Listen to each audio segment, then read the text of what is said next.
नमस्कार, स्वागत है आप सभी का यूट्यूब चैनल पर। तो देखिए फ्रेंड्स, बगल में बहुत शोर होते रहता है, बहुत मुश्किल से वीडियो रिकॉर्ड कर पाती हूँ। आज खंड 1 तो हम लोग कर चुके हैं, पूरा कंप्लीट हो गया। और खंड दूसरा में आज हम लोग देखेंगे जीविका, अर्थव्यवस्था एवं समाज, जिसमें कि हमारा टॉपिक होगा भूमंडलीकृत विश्व का बनना, यानी किस प्रकार से विश्व जो अलग अलग थे वो किस प्रकार से एक विश्व के रूप में उभरा। आधुनिक युग से पहले की सारी व्यवस्थाएं को जानेंगे। देखिए, इसको एक यहाँ पर नोट्स कर ली हूँ कि आपको बता सकूँ। देखिए, जैसे भूमंडलीकृत विश्व को है उसको भी 4 भागों में बांट दिया गया है। आधुनिक युग से पहले का किस प्रकार था, 19वीं शताब्दी महायुद्धों के बीच अर्थव्यवस्था किस प्रकार से थी, इसको भी 5 भाग में बांटा है। विश्व अर्थव्यवस्था का पुनर्निर्माण, युद्धोत्तर काल जिसको कि युद्ध वाला काल कहा जाएगा, उसको भी 4 भागों में बांटा है। तो ये चैप्टर बहुत लंबा होने वाला है, लेकिन ये इंपॉर्टेंट है। इससे क्वेश्चन पूछे जाते हैं, जैसे रेशम मार्ग हो गया, भोजन की यात्रा यानी भोजन भी किस प्रकार से यहाँ से वहाँ आया, बीमारी व्यापार किस प्रकार से फैला, इन सभी टॉपिक को आज हम लोग इस वीडियो में कवर करेंगे। तो चलिए बढ़ते हैं हम लोग अपने टॉपिक की तरफ।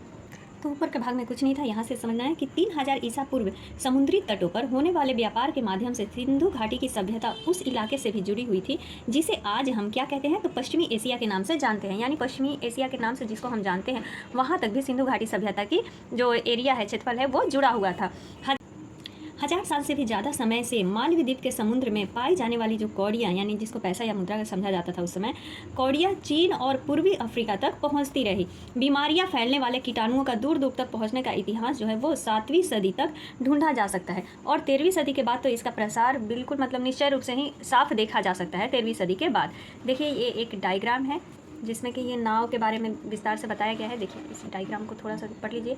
यह एक स्मृति शिला पर पानी का एक जहाज का चित्र है जो कि गोवा संग्रहालय में 10वीं शताब्दी का है। ठीक है, पश्चिमी तट के क्षेत्र में पाई गई 9वीं सदी के इस बाद की स्मृत शिलाओं पर जल पोतों की तस्वीरों से उस काल के समुद्री व्यापार के महत्व के बारे में पता चलता है। पहले समुद्र से ही तो अधिकतर व्यापार होते थे, तो उसके बारे में यहाँ पता चल रहा है इस चित्र के द्वारा। अब आता है हमारा इंपॉर्टेंट पॉइंट, रेशम मार्ग यानी सिल्क रूट से जुड़ती दुनिया, किस प्रकार से दुनिया जुड़ी। आधुनिक काल से पहले के युग में दुनिया के दूर दूर स्थित भागों के बीच व्यापारिक और सांस्कृतिक संपर्कों का सबसे जीवंत उदाहरण सिल्क मार्गों के रूप में दिखाई देता है। सिल्क मार्ग नाम से ही पता चलता है कि इस मार्ग से पश्चिम को भेजे जाने वाले जो चीनी रेशम का कितना महत्व था। जो पश्चिम को भेजा जाता था ना, चीनी रेशम यानी सिल्क, उसका कितना महत्व था। इतिहासकार जो थे वो बहुत सारे सिल्क मार्गों के बारे में बताते हैं। जमीन या समुद्र से होकर गुजरने वाले ये रास्ते न केवल एशिया के विशाल क्षेत्रों को एक दूसरे से जोड़ने का काम करते थे, बल्कि देखिए, एशिया को यूरोप से और उत्तरी अफ्रीका से भी जोड़ते थे। कौन है ये? जो रेशम मार्ग था। ऐसे मार्ग ईसा पूर्व के समय से ही सामने आ चुके थे। लगभग 15वीं शताब्दी तक ये अस्तित्व में थे। इसी रास्ते से चीनी पॉटरी जाती थी और इसी रास्ते से भारत व दक्षिण पूर्व एशिया के कपड़े व मसाले दूसरे दुनिया में भागों में यानी पहुंचाए जाते थे। मतलब उसी रास्ते से आता भी था और उसी रास्ते से पहुंचाया भी जाता था। वापसी में सोने, चांदी और कीमती धातुएं यूरोप से एशिया पहुंचती थी। यूरोप से कहाँ पहुंचती थी? तो एशिया पहुंचती थी। व्यापार और संस्कृति का आदान प्रदान, दोनों प्रक्रियाएं साथ साथ चलती थी। इधर का वहाँ, वहाँ का यहाँ। शुरुआती काल के एशियाई मिशनरीज निश्चय ही इसी मार्ग से एशिया में आते होंगे। मतलब ये बताया गया है कि जो शुरुआती काल में जो ईसाई मिशनरी थे, ये निश्चय ही इसी मार्ग से आते होंगे एशिया में। कौन से मार्ग से? तो रेशम मार्ग से। कुछ सदी बाद मुस्लिम धर्मोपदेशक भी इसी रास्ते से दुनिया में फैले। इससे भी बहुत पहले पूर्वी भारत में उपजा बौद्ध धर्म सिल्क मार्ग की विविध शाखाओं से ही कई दिशाओं में फैला। यानी सिल्क मार्ग के द्वारा ही अनेक जो धर्म है वो भी फैला। अलग अलग रास्ते में गए ना जो लोग, तो वो क्या किए? अपना धर्म फैलाते गए। अब आता है हमारा दूसरा जो पॉइंट है, इसमें ये है भोजन की यात्रा। भोजन भी यहाँ से वहाँ किस प्रकार से पहुँचा। जैसे हम लोग चाउमीन जो खाते हैं, नूडल्स जो खाते हैं, पास्ता खाते हैं, तो ये चाइना का समझा जाता है। तो ये भारत में कैसे आया, इसको समझते हैं। जब भी व्यापारी जो मुसाफिर थे, जब भी व्यापारी और मुसाफिर किसी नए देश जाते थे, तो जाने अनजाने वहाँ क्या करते थे? नई फसलों के बीज बो जाते थे। संभव है कि दुनिया के विभिन्न भागों में मिलने वाले झटपट तैयार होने वाले खाद्य पदार्थों को भी साझा स्रोत रहा होगा। यानी जो झटपट तैयार होने वाला खाना है उसका भी साझा स्रोत रहा होगा। आइए, स्पैघेटी जो होता है उसे पास्ता को ही स्पैघेटी कहते हैं। और नूडल्स का उदाहरण ले लेते हैं। माना जाता है कि नूडल्स कहाँ से? चीन से पश्चिम में पहुँचा और वहाँ उन्हीं से स्पैघेटी का जन्म हुआ। यानी जो चीन है, नूडल्स है, उसी को क्या वहाँ पर कहा गया? स्पैघेटी का जन्म हुआ। या संभव है कि पास्ता अरब यात्रियों के साथ 5वीं सदी में सिसिली पहुँचा, जो अब इटली का एक क्या है? टापू है। कौन सा टापू है? तो सिसिली, जहाँ पर कि 5वीं शताब्दी में पास्ता अरब पहुँचा था। इसी तरह के आहार भारत और जापान में भी पाए जाते हैं। देखिए सही बात है, आजकल बच्चे कितने फास्ट फूड के फ़ैन होते जा रहे हैं, घर का खाना नहीं लेकिन पास्ता चाउमीन ये सब ज़्यादा चाहिए। तो यहाँ पर यही कहा गया कि इसी तरह के आहार जो है भारत और जापान में भी पाए जाते हैं। इसीलिए हो सकता है कि हम कभी यह ना जान सकें मतलब इसका जन्म कैसे हुआ। इतना ज़रूर कहा जा सकता है कि आधुनिक काल से पहले भी दूर देशों के बीच संस्कृति का क्या था, लेन देन चल रहा था। ठीक, तो यहाँ ये आता है, आगे देखते हैं। आलू, सोया, मूंगफली, मक्का, टमाटर, मिर्च, शकरकंद और ऐसे ही बहुत सारे दूसरे खाद्य पदार्थ लगभग 500 साल पहले हमारे पूर्वजों के पास नहीं थे। ये खाद्य पदार्थ यूरोप और एशिया में तब पहुँचे जब क्रिस्टोफर कोलंबस जो है वो गलती से उन अज्ञात महाद्वीपों पर क्या हो जाता है, पहुँच गया था। देखिए तो यहाँ पर क्या कह रहा है कि जो क्रिस्टोफर कोलंबस था वो भारत की खोज में निकला था और गलती से कहाँ पर पहुँच जाता है, अज्ञात महाद्वीप पर पहुँच गया था, जिन्हें बाद में किस नाम से जाना जाता है, तो अमेरिका के नाम से जाना जाने लगा। यहाँ अमेरिका का मतलब उत्तरी अमेरिका, दक्षिणी अमेरिका और कैरिबियन द्वीप समूह सभी से है। ठीक है, इन तीनों से है, तो तीनों का नाम याद रख लीजिए अगर वहाँ पर पूछ देता है तो। दरअसल हमारे बहुत सारे खाद्य पदार्थ अमेरिका के मूल निवासियों यानी अमेरिकन इंडियन से हमारे पास आए हैं। कहाँ से आए हैं, तो अमेरिकन इंडियन से हमारे पास आए हैं। साधारण रूप से जैसे देखिए, आलू का इस्तेमाल शुरू करने से यूरोप के गरीबों की जो ज़िंदगी थी वो आमूल रूप से बदल गई, यानी पूरी तरह बदल गई। उनका भोजन बेहतर हो गया और उनकी औसत उम्र बढ़ने लगी। आयरलैंड के गरीब जो काश्तकार थे वो आलू पर इस तरह से निर्भर हो चुके थे कि जब 1840 के दशक में एक किसी बीमारी के कारण आलू की फसल क्या हो जाती है, ख़राब हो जाती है, तो लाखों लोग भूखमरी के कारण मौत के मुँह में चले जाते हैं। यानी भूखमरी के कारण क्या हो जाता है, उनका मौत हो जाता है। देखिए ये आलू का दिखा रहा है कि किस प्रकार से आलू निकाल रहे हैं लोग। आयरलैंड में आलू अकाल जब हुआ था, फसल कट जाने के बाद बचे खुचे आलूओं की उम्मीद में खेत की मिट्टी खोदते बच्चे खोद रहे हैं मिट्टी की आलू मिल जाए। 1845 से 1849 के बीच पड़े भयानक आयरिश आलू अकाल के दौरान आयरलैंड के लगभग 10 लाख लोग भूखमरी के कारण मारे गए थे। तो देखिए इन आंकड़ों को याद रख लीजिएगा कि 10 लाख जो लोग थे वो भूखमरी के कारण मारे गए थे।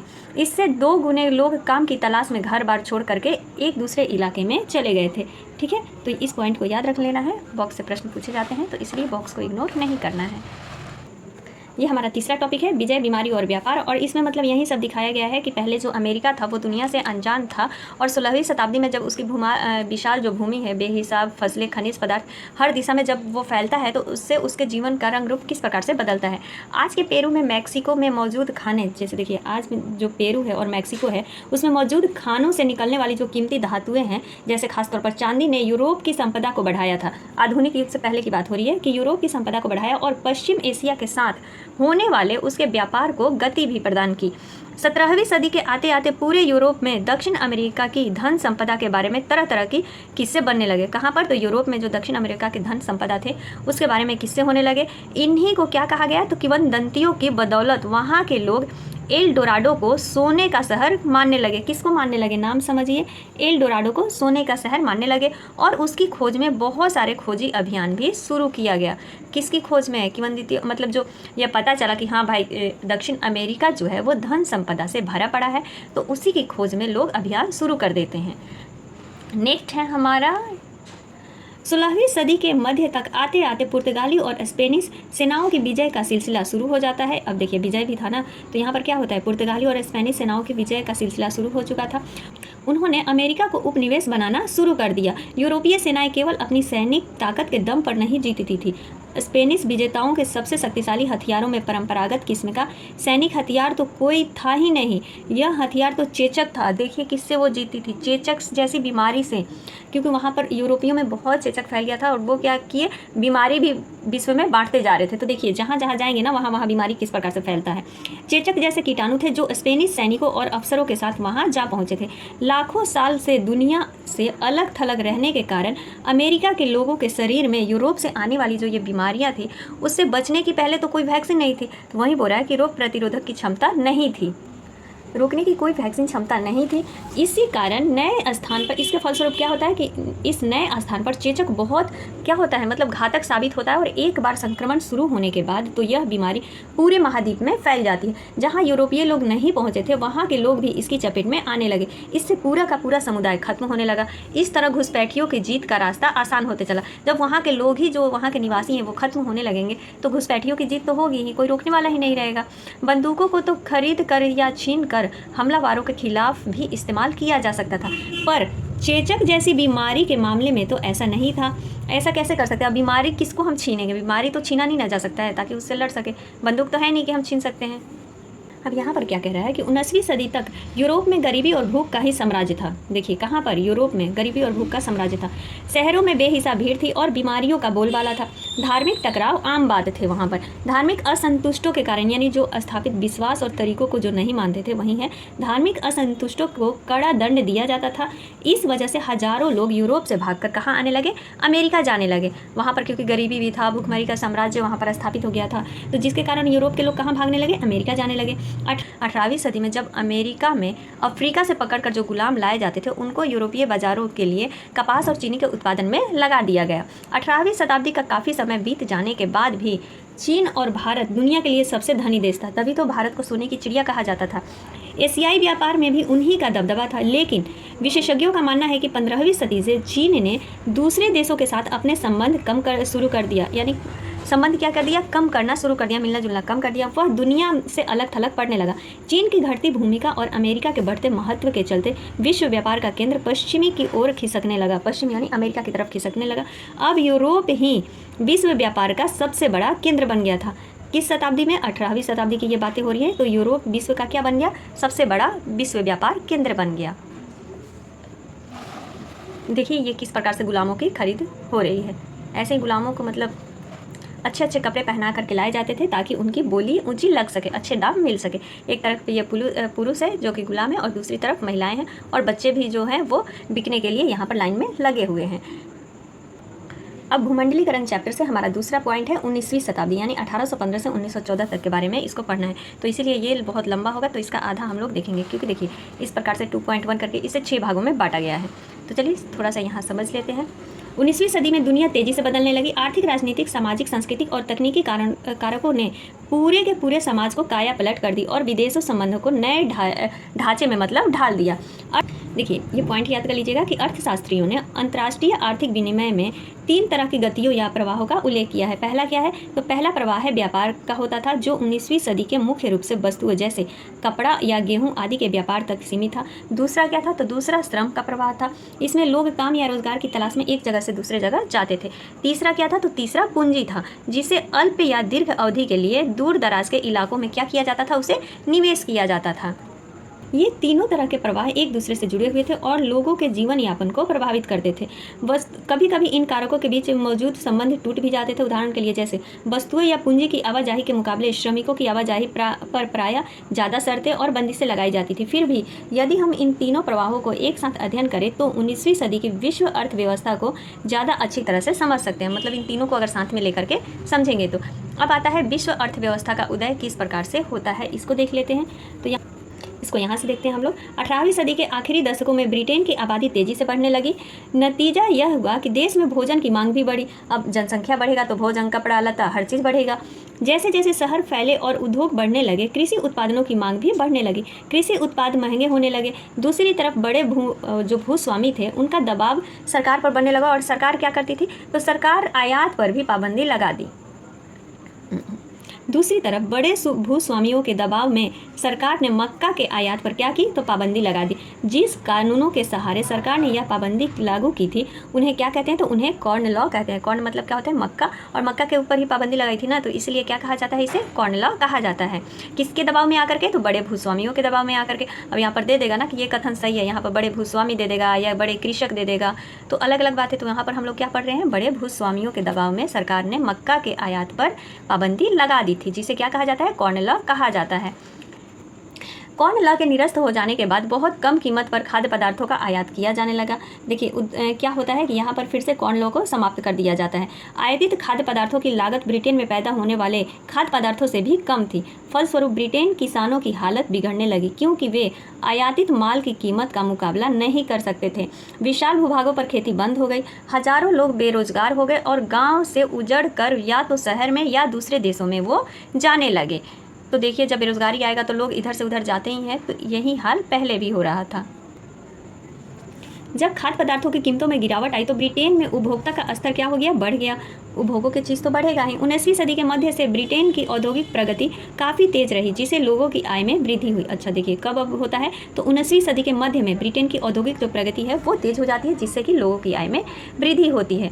पूर्वी यूरोप, रूस, अमेरिका और ऑस्ट्रेलिया दुनिया के हर हिस्से में, मतलब हर हिस्से में ब्रिटेन का पेट भरने के लिए क्या करने लगे, तो ज़मीनों को साफ कर करके खेती की जाने लगी, जिससे कि अनाज का उत्पादन हो सके और खाद्य जो है वो आयात किया जा सके, जिससे कि लोग भूखे ना रहें। खेती के लिए ज़मीन को साफ कर देना ही काफ़ी नहीं था। देखिए खेतीहर इलाकों को बंदरगाहों से जोड़ने के लिए रेलवे की भी ज़रूरत थी। ज़्यादा तादाद में माल ढुलाई के लिए नई गोदियाँ बनाना और पुरानी गोदियों को फैलाना जरूरी था। नई ज़मीनों पर खेती करने के लिए यह आवश्यक था कि दूसरे इलाके के वहाँ के लोग आकर के बसे, मतलब दूसरे इलाके से लोग आकर के बसे। नए घर बनाना और नई बस्तियाँ बसाना भी जरूरी था। इन सारे कामों को लेकर के पूंजी श्रम की ज़रूरत थी। इसके लिए लंदन जैसे वित्तीय केंद्रों से पूंजी आने लगी। अमेरिका और ऑस्ट्रिया जैसे जिन स्थानों पर मजदूरों की कमी थी वहाँ लोगों को ले जा करके बसाया जाने लगा। कहाँ पर लोगों की कमी थी, तो अमेरिका, ऑस्ट्रिया जैसे देशों में कमी थी, यहाँ पर वो रहना खेती करने के लिए ये सब। तो जहाँ पर लोगों की कमी थी वहाँ पर लोगों को बसाया जाने लगा, और ताकि वे खेती कर सके। 19वीं सदी में यूरोप के लगभग 5 करोड़ लोग अमेरिका और ऑस्ट्रेलिया में जाकर बस गए। तो ये पॉइंट याद रखिएगा गया कि 19वीं सदी में यूरोप के लगभग कितने लोग, तो 5 करोड़ लोग अमेरिका और ऑस्ट्रेलिया में जाकर बस जाते हैं। माना जाता है कि पूरी दुनिया में लगभग 15 करोड़ लोग बेहतर भविष्य की चाह में अपने घर बार छोड़ करके दूसरे देश में जा करके बसने लगते हैं या फिर काम की तलाश में जाने लगते हैं। आज भी देखिए कोई भी थोड़ा बहुत अमीर हो जाता है तो वह कहाँ जाना चाहता है, अमेरिका नहीं तो लंदन, उसके मुंह पर 2 ही अधिकतर नाम रहता है। ये एक फिगर है, देखिए ये फोटो देखिए जो अमेरिका को रवाना होती है। अब प्रवासियों से लदा हुआ जहाज़ है, मतलब लोगों से ये लदा हुआ जहाज़ है जो कि अमेरिका जा रहे हैं। इस प्रकार के चित्र, ये पौराणिक चित्र है, और यहाँ पर ये लोग इंतज़ार कर रहे हैं जहाज़ का जाने के लिए। अब आगे हमारा क्या पॉइंट है कि 1890 तक एक वैश्विक कृषि अर्थव्यवस्था सामने आ चुकी थी। इस घटनाक्रम के साथ ही श्रम विस्थापन में रुझान, पूंजी प्रवाह, पारिस्थितिकी और तकनीकी में गहरे बदलाव भी आ चुके थे। कब, तो 1890 के तहत में। अब भोजन किसी आसपास के गांव या कस्बे से नहीं बल्कि हजारों मील दूर से आने लगा था।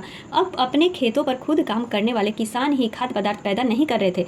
अब यह काम ऐसे औद्योगिक मजदूर करने लगे जो संभवतः हर हाल में ही वहां आए थे और ऐसे खेतों में काम कर रहे थे जहां महज एक पीढ़ी पहले यानी ठेठ जंगल रहा होगा, वहां पर भी वो लोग खेती उगा रहे थे यानी खेती कर रहे थे। रेल का नेटवर्क इसी काम के लिए बिछाया गया था ताकि मतलब जो खदान है, खाद्य पदार्थ है, उसको एक जगह से दूसरे जगह लाया जा सके। पानी के जहाज़ों से इसे दूसरे देशों में पहुंचाया जाता था। देखिए इन जहाज़ों पर दक्षिण यूरोप, एशिया, अफ्रीका और कैरिबियाई द्वीप समूह के मजदूरों से बहुत कम वेतन पर काम लिया जाता था। इस पॉइंट को याद रखिए कि जो ये जहाज़, पानी के जहाज़ जो थे, जो कि एक दूसरे देश में पहुंचाए जाते थे सामान, उन जहाज़ों पर जो काम लिया जाता था मजदूरों को, उनको सबसे कम वेतन पर लिया जाता था। इनका नाम याद रख लीजिएगा, दक्षिण यूरोप, एशिया, अफ्रीका और कैरिबियाई द्वीप समूह है। अब देखिए ये तो एक ऐसे क्वेश्चन सा था,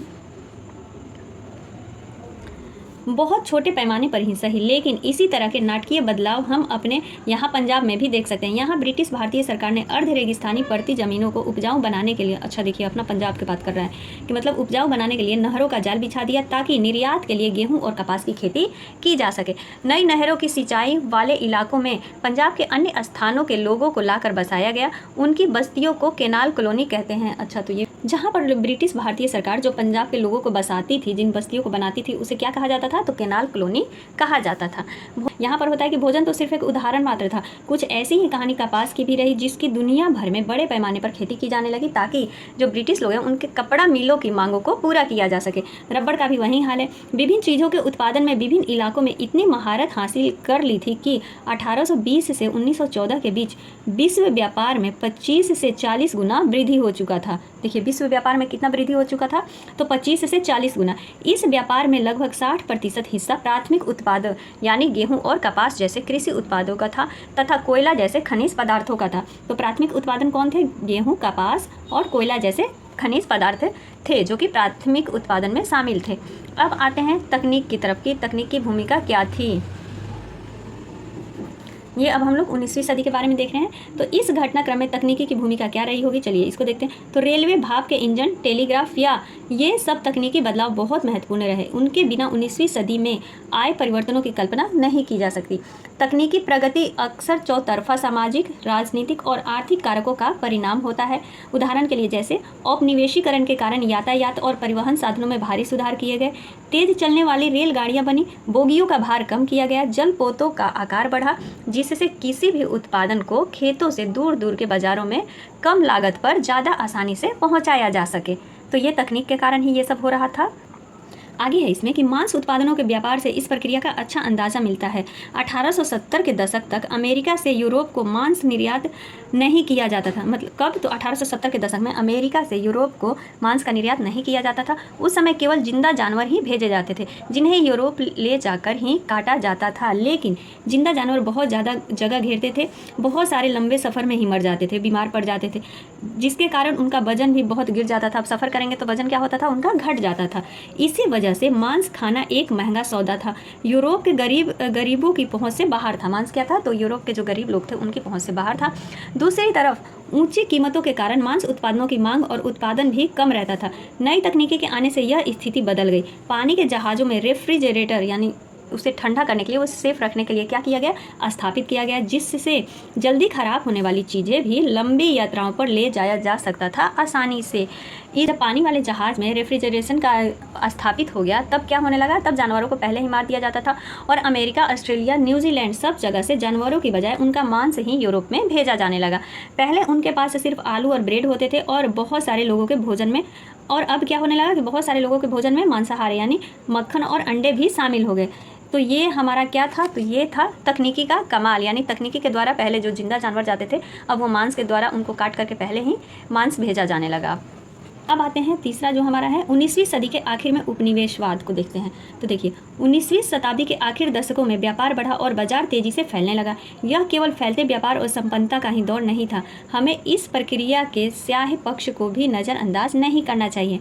व्यापार में इजाफे और विश्व अर्थव्यवस्था के साथ निकटता का एक परिणाम यह हुआ कि दुनिया के सारे भागों में स्वतंत्रता और आजीविका के साधन छिनने लगे। 19वीं सदी के आखिरी दशकों में यूरोपियों की विजयों से बहुत सारे कष्टदायक आर्थिक, सामाजिक और पारिस्थितिकीय परिवर्तन आए। यूरोप के विजय से मतलब बहुत सारे पारिस्थितिकी परिवर्तन आने लगे और अब औपनिवेशकों समाज को, और जो औपनिवेशक समाज था उनका विश्व अर्थव्यवस्था में समाहित कर लिया जाता था यूरोपियों के द्वारा। वो विजय होने लगे तो वो जो चाहे वो कर सकते थे। यहाँ पर ये देख लीजिए थोड़ा सा, देखिए यहाँ पर क्या हो रहा है, लोग यहाँ पर इंतजार कर रहे हैं। मेले में किसान अपने पालतू जानवर लाते थे जिनकी वहाँ खरीद फरोख्त हो जाती थी। स्मिथ फील्ड में लंदन का सबसे पुराना पशु बाजार है। तो कहाँ पर लंदन का सबसे पुराना पशु बाजार कहाँ था, तो स्मिथ फील्ड में था। 19वीं सदी के मध्य में स्मिथ फील्ड के पास एक विशाल मुर्गी एवं मांस बाजार खोला गया था, जहाँ से देश के सभी बड़े मांस आपूर्ति केंद्रों को क्या किया जाता था, रेलवे लाइनें जाती थी। मतलब मांस आपूर्ति कहाँ से होती थी, तो रेलवे लाइनें के द्वारा जाती थी। लेकिन जब ये जहाज़ हो जाता है तो मांस का निर्यात तभी संभव हो पाया जब जहाज़ों को ठंडा रखने की व्यवस्था कर ली गई, तब मांस जाने लगा, नहीं तो पहले जिंदा जानवर जाते थे। अब यहाँ पर देखिए 1885 में यूरोप के ताकतवर देशों की बर्लिन में एक बैठक हुई जिसमें अफ्रीका के नक्शे पर इसी तरह की लकीरें खींचकर उसको आपस में क्या कर लिया जाता है, तो बांट लिया गया। 19वीं सदी के आखिर में ब्रिटेन और फ्रांस ने अपने शासन वाले विदेशी क्षेत्रफल में भारी वृद्धि कर ली थी। बेल्जियम, जर्मनी नई औपनिवेशक ताकतों के रूप में सामने आया। 19वीं सदी में नई उपनिवेशक के ताकतों के सामने कौन आया, तो बेल्जियम और जर्मनी आया। पहले स्पेन के कब्जे में रह चुके कुछ उपनिवेशों पर कब्जा करके 1890 के दशक के आखिरी वर्षों में संयुक्त राज्य अमेरिका भी औपनिवेशक ताकत बन गया। तो कुछ उपनिवेशों पर यह भी कब्जा कर लेता है अमेरिका और क्या बन जाता है, एक ताकतवर बन जाता है। अब इस बॉक्स के बातों को समझ लेते हैं कि मध्य अफ्रीका में सर हेनरी मॉर्टन स्टैनली एक पत्रकार और खोजी था। न्यूयॉर्क हेराल्ड ने उन्हें कई साल पहले अफ्रीका गए लिविंगस्टन नामक मिशनरी की खोज करने के लिए भेजा था। तो कई साल पहले जो वो अफ्रीका गया था वहाँ पर किसकी खोज के लिए, तो लिविंगस्टन नामक मिशनरी की खोज करने के लिए भेजा गया था। स्टैनली क्या था, तो एक पत्रकार था और एक खोजी था। न्यूयॉर्क हेराल्ड ने उन्हें कई साल पहले अफ्रीका भेजा था। तो किसने भेजा था, न्यूयॉर्क हेराल्ड ने। अब आगे बढ़ते हैं। उस जमाने के अन्य यूरोपीय और अमेरिकी अन्वेषकों की भांति स्टैनली भी हथियारों से लैस होकर गए थे। उन्होंने वहां जाकर स्थानीय शिकारियों, योद्धाओं और मजदूरों को इकट्ठा किया, स्थानीय कबीलों के साथ लड़ाइयाँ लड़ी, अफ्रीकी भूदृश्य की पड़ताल की और विभिन्न इलाकों के नक्शे बनाए। मतलब वहाँ के इलाकों का पड़ताल करते हैं, वहाँ की ज़मीन के, और नक्शा बनाते हैं। बाद में इन खोजों और अन्वेषणों से अफ्रीका को जीतने में मदद मिलती है। ऐसे भौगोलिक अन्वेषण केवल वैज्ञानिक जानकारियाँ इकट्ठा करने के लिए समान इच्छा से प्रेरित नहीं होते थे। उनका साम्राज्यवादी योजना सीधा संबंध होता था। उनका क्या संबंध होता था? तो साम्राज्यवादी योजना से सीधा संबंध होता था। तो ये इस बारे में यहाँ पर बताया गया है ये टॉपिक। तो आज के लिए बस इतना ही रखने देते हैं, और सारे ये टॉपिकों को अगले पार्ट में हम लोग पार्ट 2 में देखेंगे। जैसे रिंडरपेस्ट मवेशी हो गया, भारत में अनुबंधित श्रमिकों का जाना। तीसरा मतलब देखिए अभी बहुत लंबा चैप्टर है, बोली थी ना कि इम्पोर्टेंट ये चैप्टर है, तो इनको हम लोग नेक्स्ट वीडियो में देखेंगे। मिलते हैं अगले वीडियो में, तब तक के लिए आप सभी का दिल से धन्यवाद। Thank you.